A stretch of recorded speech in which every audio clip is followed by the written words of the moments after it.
thankful for all He has done. Be thankful from the bottom of your heart. Be thankful. Come on, everyone, 'cause Jesus is good to you. Hello, this is Pastor Ron and Val reading for you today from My Big Book of Bible Stories by Phil Smouse. Now we're on page 116, the story of Ruth. It can't be true. I can't go on. Oh, everything we had is gone, Naomi wept.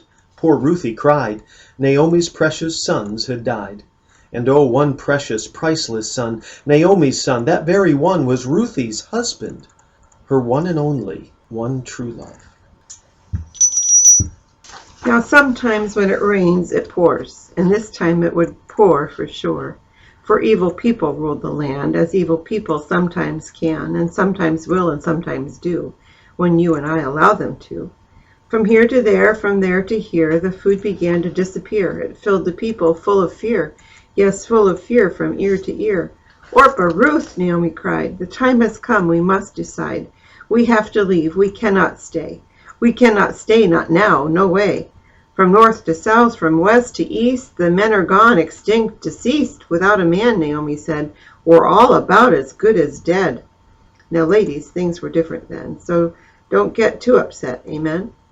Just look at me. I'm old and wrinkled, sagged and bagged, and crooked and crinkled, crumpled, puckered, nooked and crannied, Rip Van Winkled, grayed and grannied. Oh, there's just no hope in sight to find another Mr. Right, or even just a Daffy Duck, an Elmer Fudd, or a Mr. Yuck. The time has come, the time is now. The time has come right now, and how you must return. You must, I say, return back home right now, today. Naomi prayed they see the light, and Orpah knew that she was right. She packed her bags without a fight and left for home that very night. But oh, not Ruth, not her, no way. She had a thing or two to say. I can't return. I want to stay. I will not go right now, today. For where you are is where I'll be. And when you stay, you'll stay with me. And when you die, I'll die with you. And that is what I'm going to do. Your God will be my God, and He will surely care for you and me. Oh, what a thing for Ruth to say. That kind of thing can make your day and make you shout, hip, hip, hooray. They hugged and kissed and packed up tight and left for Bethlehem that night. Naomi, is it really true? What happened, girl? Just look at you. Your hair, your clothes, your shoes, your toes, your eyes, your ears, your mouth, your nose. You're looking pale. You're looking thin. In fact, if we may say again, you're really looking more akin to something that the cat dragged in. Well, things looked bad, the way things can. But listen now, God had a plan. Oh, no, Naomi, please don't cry. Oh, please don't cry. I'll tell you why. I'll find a farm. I'll be real nice. I'll ask them once or maybe twice to take our jugs and jars and sacks and fill them full of treats and snacks. Yes, crumbs and morsels, flakes and flecks, leftover kernels, crumbs and specks, a black banana, bagels, lox, some cheese stuck to a pizza box. I'll beg and plead, I'll sob and bleat, I'll ask them for a tasty treat, an itsy bitsy teeny weeny tiny scrap for us to eat. So off she went, she did her thing.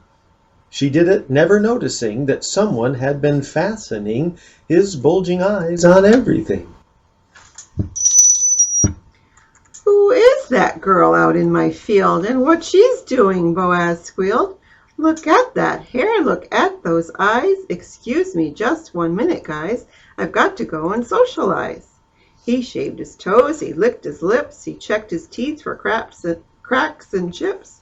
He combed the bugs out of his hair, yes, Don Juan, double debonair, with savoir-faire extraordinaire. Now don't be quick to judge, amen? Well, don't think that you're thinking then, for Boaz was a gentleman. Please stay with us, take what you need. Take what you need and more, indeed. He loaded up all Ruthie's sacks, and jugs and jars with treats and snacks. Yes, it was true love at first sight, a double-thumping heart delight. She headed home. Oh, what she'd found! Her world was turning upside down. She ran the whole way back to town, about 10 feet above the ground. I'm telling you tonight's the night, Naomi grinned, and if I'm right, there's only one thing left to do, get that man to say I do. And so they did. Oh, did they do. They fluffed and puffed, they crimped and curled, they powdered, sweet perfumed and pearled. They thanked the Lord, they sang his praise, they marveled at his wondrous ways, and off she went into the night to have and hold her Mr. Right, her Mr. Shining Armored Knight, her straight from heaven sent delight. Now, as I'm sure that you supposed, Boaz said yes when Ruth proposed. Yes, Ruth proposed.